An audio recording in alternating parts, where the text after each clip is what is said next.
Huwag ka lumaban, patay ninyo para matapos na ang problema ko sa siyudad ko. Tangina yan. Noong na-presidente ako, ganun rin sa command conference. Diyan sa Malacanang. Yan ang utos ko. Bakit ko pagbigyan important?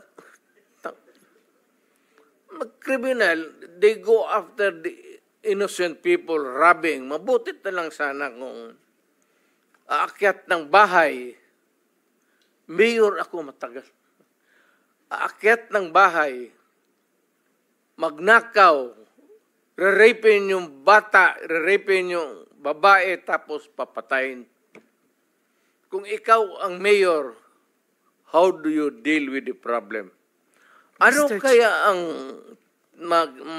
tingin ninyo sa